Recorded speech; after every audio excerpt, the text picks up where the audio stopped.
സ്വാതന്ത്ര്യത്തിന് ശേഷം നമ്മുടെ രാജ്യത്ത് എല്ലായിടത്തും പടർന്നു പന്തലിക്കുകയും ശാഖോപശാഖകളെ വളരുകയും അധികാരം പിടിക്കുകയും ഭരിക്കുകയും ഒക്കെ ചെയ്തൊരു പാർട്ടിയാണ് ഇന്ത്യൻ നാഷണൽ കോൺഗ്രസ്.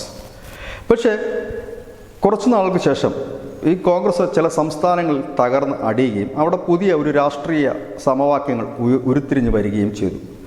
ഹരിയാനയിൽ ദേവിലാൽ, കാശ്മീരിലെ നാഷണൽ കോൺഫറൻസ്, വടക്കിഴക്കൻ സംസ്ഥാനങ്ങളിലെ അനവധി ചെറുപാർട്ടികൾ, പശ്ചിമ ബംഗാളിലെ CPMന് ശേഷമുള്ള തൃണമൂൽ കോൺഗ്രസ് രാഷ്ട്രീയം, അതുപോലെ തന്നെ ദില്ലിയിലെ ആം ആദ്മി രാഷ്ട്രീയം, ഉത്തർപ്രദേശിലെ സമാജ്വാദി പാർട്ടിയുടെ സോഷ്യലിസ്റ്റുകളുടെ ഒരു രാഷ്ട്രീയം, ബീഹാറിലെ ലാലുവിൻ്റെ രാഷ്ട്രീയം, അതുപോലെ തന്നെ തെക്കോട്ട് വരുമ്പോൾ തെലുങ്കാന രാഷ്ട്രസമിതി, അതായത് ഒരു പുതിയ സഖ്യത്തിൻ്റെ ഉദയം, TDPയുടെ ഒരു രാഷ്ട്രീയം, YSRൻ്റെ രാഷ്ട്രീയം, തമിഴ്നാട്ടിലേക്ക് വരുമ്പോൾ അത് AIADMK രാഷ്ട്രീയം ആയി മാറുന്നു. അതായത് ദേശീയ പാർട്ടികൾക്ക് വലിയ ഇടമില്ലാത്ത സംസ്ഥാനങ്ങളായി ഇത് മാറുകയും അത് വളരെ കാലം ഇവരുടെയൊക്കെ ഭരണം നിലനിൽക്കുകയും ചെയ്തു.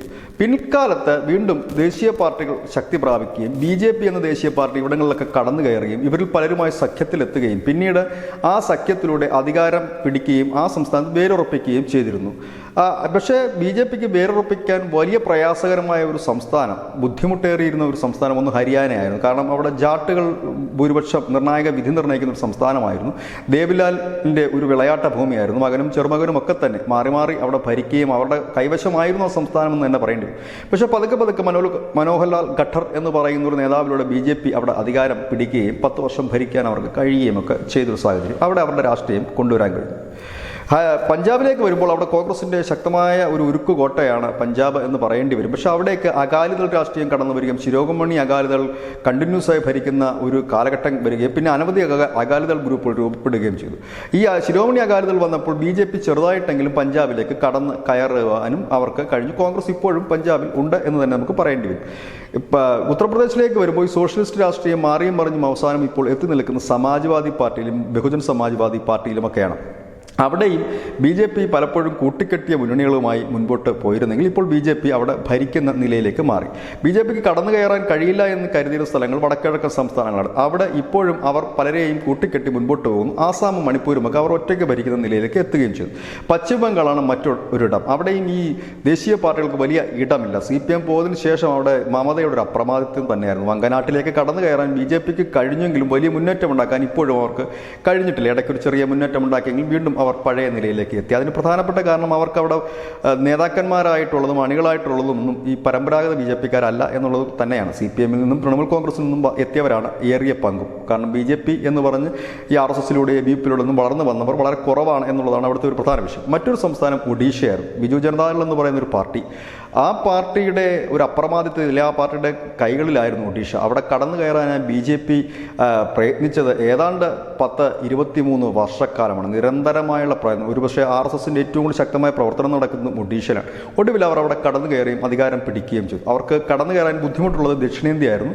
പ്രത്യേകിച്ച് തെലുങ്കാന രാഷ്ട്രസമിതി എന്ന് പറയുന്ന ചന്ദ്രശേഖർ റാവുവിൻ്റെ പാർട്ടി ശക്തമായി തന്നെ നിലനിൽക്കും. ഇതെല്ലാം പ്രാദേശികമായ പാർട്ടികളാണ്. അവരുടെ കയ്യിലാണ് ഈ സംസ്ഥാനങ്ങൾ. അതാണ് നമ്മൾ ഈ പോയിന്റിൽ അനാലിസിസിനായി നമ്മൾ എടുത്തിരിക്കുന്നത്. ഇത് ചെറിയ രൂപം മാത്രം പറയുന്നുള്ളൂ. നമ്മൾ പ്രധാനമായി ഫോക്കസ് ചെയ്യുന്ന തമിഴ്നാട്ടിലേക്ക്.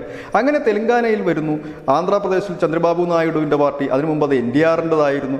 YSR കോൺഗ്രസ് ഉണ്ട്. ഇതെല്ലാം അവിടുത്തെ പ്രാദേശിക വികാരങ്ങൾ ഉൾക്കൊള്ളുന്ന പാർട്ടി. അവരുടെ കയ്യിൽ നിൽക്കുമ്പോൾ അവിടെ ദേശീയ പാർട്ടികളായ കോൺഗ്രസിനും BJPക്കും കടന്നു വരാൻ ബുദ്ധിമുട്ടുള്ള പ്രദേശങ്ങളായിരുന്നു. ഇപ്പോൾ അതിനൊക്കെ മാറ്റം കണ്ടു തുടങ്ങിയിരിക്കുന്നു. തമിഴ്നാട്ടിലേക്ക് എത്തുമ്പോഴാണ് അവിടെ ചലനമില്ലാതെ ദ്രാവിഡ രാഷ്ട്രീയമാണ്. AIADMK-DMKക്കിടയിലാണ് വോട്ടർമാരായാലും രാഷ്ട്രീയമായാലും വിഭജിക്കപ്പെട്ടിരിക്കുന്നത്. പക്ഷേ ഇപ്പോഴതിന് ആടി ഉലയുന്നു എന്ന് തന്നെയാണ് സമീപകാല തെരഞ്ഞെടുപ്പുകളെല്ലാം കാണിക്കുന്നത്. അവിടുത്തെ ശക്തമായ നേതാക്കളായിരുന്നു ഈ രണ്ട് പ്രസ്ഥാനങ്ങളെ മുമ്പോട്ട് കൊണ്ടുപോയത്. അതിലൊന്ന് ജയലളിതയും മറ്റൊന്ന് കരുണാനിധിയുമായിരുന്നു. അതിനുശേഷം ജയലളിതയ്ക്ക് ശേഷം ഒരു പിൻഗാമിയെ ഉയർത്തിക്കൊണ്ടുവരാൻ ജയലളിതയ്ക്ക് കഴിഞ്ഞില്ല. ഒരു പിൻഗാമി ഉണ്ടായില്ല. അതോടുകൂടി ആ AIADMK രാഷ്ട്രീയത്തിന് വലിയ ഉലച്ചിൽ തട്ടി. ആ ഒരു ഉലച്ചിൽ BJP നന്നായി മുതലെടുക്കുകയും ചെയ്തു. മറ്റൊന്ന് DMK രാഷ്ട്രീയമാണ്. DMKയിൽ കരുണാനിധി ഇരിക്കുന്ന സമയത്ത് തന്നെ സ്റ്റാലിനെ കൊണ്ടൊന്ന് വാഴിച്ച് മുൻപോട്ട് പോയെങ്കിൽ ഇന്ന് സ്റ്റാലിൻ്റെ നിലയും അല്പം പരുങ്ങലിലാണ്. കാരണം മകൻ ഉദയനിധി സ്റ്റാലിനെ മുഖ്യമന്ത്രിയാക്കാൻ വേണ്ടി ഉള്ള ഒരു ശ്രമത്തിലാണ് സ്റ്റാലിനെങ്കിലും. പക്ഷേ പഴയതുപോലെ ഈസിയായി മുഖ്യമന്ത്രിയാക്കാൻ കഴിയുമോ എന്നറിയില്ല. കാരണം പാർട്ടിക്കുള്ളിൽ തന്നെ കുടുംബാധിപത്യത്തിനെതിരെ വലിയ രീതിയിൽ ഒച്ചപ്പാട് ഉയരുന്നുണ്ട്. ഈ ഒരു സാഹചര്യത്തിലാണ് അവിടെ മറ്റൊരു ദ്രാവിഡ കക്ഷി കൂടി ഉയർന്നു വരുന്നത്. അത് സിനിമാ താരം വിജയുടെ നേതൃത്വത്തിലുള്ള ഒരു രാഷ്ട്രീയ പാർട്ടിയാണ്. അങ്ങനെ ആകെ കലങ്ങി മറിഞ്ഞു നിൽക്കുന്ന ഒരു സാഹചര്യം. ഈ സാഹചര്യത്തിൽ ശ്രദ്ധേയമായ ഒരു മത്സരം കാഴ്ചവെച്ചത് BJP ആണ് എന്ന് പറയേണ്ടി വരും. കാരണം അതൊരു ദേശീയ പാർട്ടിയാണ്. ഈ ദേശീയ പാർട്ടികൾക്ക് വലിയ ഇടം ഇല്ലാത്ത ഒരു സ്ഥലം കൂടിയാണ് തമിഴ്നാട്. അവിടെയാണ് 18% വോട്ടിലേറെ നേടിക്കൊണ്ട് ഈ ലോക്സഭാ തെരഞ്ഞെടുപ്പിൽ 11 ലോക്സഭാ മണ്ഡലത്തിൽ രണ്ടാമതെത്താൻ അവർക്ക് കഴിഞ്ഞു എന്നുള്ളത് വലിയ നേട്ടം തന്നെയാണ്. അതായത് പതുക്കെ തമിഴ്നാട് ദേശീയ രാഷ്ട്രീയത്തിനോടൊപ്പം നിൽക്കുന്ന ഒരു മനസ്സായി മാറുന്നു എന്ന് തന്നെ നമുക്ക് ഇതിൽ കാണാൻ കഴിയും. അതിന് പ്രധാനപ്പെട്ട കാര്യങ്ങൾ മറ്റ് സംസ്ഥാനങ്ങളിലെല്ലാം സംഭവിച്ചതുപോലെ, അതായത് ഹരിയാനയിൽ ഈ ദേവിലാലാണ് എല്ലാമെന്ന് ചിന്തിച്ചിടത്തുനിന്ന് മാറി, ഇല്ലെങ്കിൽ ലാലു പ്രസാദാണ്, ഇല്ലെങ്കിൽ മുലായം സിംഗ് ആണ് എല്ലാമെന്നും അദ്ദേഹത്തിൻ്റെ പാർട്ടിയാണ് തങ്ങളുടെ പാർട്ടി എന്ന് ചിന്തിച്ചിരുന്നിടത്തുനിന്നാണ് ഇവരെല്ലാം മാറിയെങ്കിൽ തമിഴ്നാട് പതുക്കെ മാറി തുടങ്ങുന്നു എന്നുള്ളതിൻ്റെ തെളിവുകളാണ് ഇപ്പോൾ പുറത്തു വരുന്നത്. അതുപോലെ തന്നെ തമിഴ്നാടിൻ്റെ ഒരു വലിയ നിർണായക ശക്തികളായി മാറിയത് ചെറിയ രാഷ്ട്രീയ പാർട്ടികളായിരുന്നു. അത് പ്രാദേശിക പാർട്ടിയാണ് ഈ DMK ADMK എങ്കിൽ അതിനുള്ളിൽ തന്നെ അനവധി പ്രാദേശിക ചെറു പാർട്ടികളുണ്ട്. ആ പാർട്ടികളായിരുന്നു ഇവിടെ സഖ്യകക്ഷികൾ, PMK ആയാലും മറ്റനവധി പാർട്ടികൾ. അവരുമൊക്കെ ഇപ്പോൾ ക്ഷയിച്ചു തുടങ്ങിയിരിക്കുന്നു എന്നുള്ളത്. അതായത് തമിഴ് രാഷ്ട്രീയം മറിയുന്നു. അതായത് ദേശീയ പാർട്ടികളായ കോൺഗ്രസ് ഇപ്പോഴും അവിടെ ഒറ്റയ്ക്കല്ല, DMKയുടെ ഒപ്പമാണ്. BJPയോട് നമുക്കൊരു ചായ്വ് കാണിച്ച് തുടങ്ങിയിരിക്കും. അതായത് ഒരിക്കലും പൊളിക്കാൻ കഴിയാത്ത എന്ന് നമ്മൾ കരുതിയിരുന്ന ദ്രാവിഡ രാഷ്ട്രീയം അല്ല ദ്രാവിഡ പൊളിറ്റിക്കൽ മൈൻഡ് മാറി തുടങ്ങിയിരിക്കുന്നു എന്നുള്ളത് തന്നെയാണ് തമിഴ്നാട്ടിൽ നിന്നുള്ള പുതിയ വാർത്ത. അതായത് എങ്ങനെയാണോ ഈ തെക്കൻ സംസ്ഥാനങ്ങളിലും വടക്കിഴക്കൻ സംസ്ഥാനങ്ങളിലൊക്കെ സംഘപരിവാറും BJPയും കടന്നു കയറിയത്, അതിന് സമാനമായ ഒരു മാറ്റം തമിഴ്നാട്ടിൽ കണ്ടു തുടങ്ങിയിട്ടുണ്ട്. ഒരുപക്ഷെ കേരളത്തിലും ഇടതും വലതുമായി വിഭജിച്ച് നിന്നിരുന്നു. പക്ഷേ ഇത് പ്രാദേശിക പാർട്ടികൾ CPM ആയാലും കോൺഗ്രസ് ആയാലും ഒക്കെ ദേശീയ പാർട്ടികൾ തന്നെയാണ്. പക്ഷേ അവിടേക്കും BJP കടന്നു കയറുന്നു. പക്ഷേ തമിഴ്നാട്ടിൽ ആണ് ശ്രദ്ധേയമായ മാറ്റം. നമ്മൾ ഈ ഇന്ന് അനാലിസിസിനായി എടുത്തിരിക്കുന്ന വിഷയം BJPക്ക് കടന്നു കയറാൻ കഴിയില്ലാത്ത, അല്ലെങ്കിൽ കോൺഗ്രസിന്റെ കയ്യിൽ നിന്ന് നഷ്ടപ്പെടുകയും പ്രാദേശിക പാർട്ടികൾ ശക്തി പ്രാപിക്കുകയും ചെയ്ത സംസ്ഥാനങ്ങളിലൂടെയാണ് നമ്മൾ പറഞ്ഞു പോയതെങ്കിലും തമിഴ്നാടാണ് ഇപ്പോൾ ഏറെ മാറ്റങ്ങൾക്ക് വിധേയമാകുന്നത്.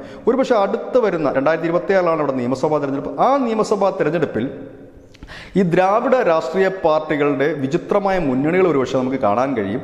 ഈ BJP എന്ന് പറയുന്ന ഒരു പാർട്ടിയുടെ മുന്നണിയും അവിടെ ഉണ്ടാകാനുള്ള സാധ്യതകൾ കൂടുതൽ. അങ്ങനെ കുഴഞ്ഞു മറിഞ്ഞ ഒരു രാഷ്ട്രീയം വിജയ് രാഷ്ട്രീയത്തിലേക്ക് എത്തുകയാണെങ്കിൽ അതിൽ ഏറ്റവും കൂടുതൽ തിരിച്ചടിയാകുന്നത് DMKക്ക് തന്നെയായിരിക്കും. കാരണം DMKയുടെ ഈ ഒരു ബേസ് വോട്ട് ബാങ്ക് തന്നെയാണ് വിജയുടെ ലക്ഷ്യവും. വിജയുടെ ആരാധകരും ഏറെക്കുറെ DMKയുടെ പാർട്ടി പ്രവർത്തകരോ അനുഭാവികളാണ്. അത് തന്നെയാണ് DMK ഭയപ്പെടുത്തുന്നത്.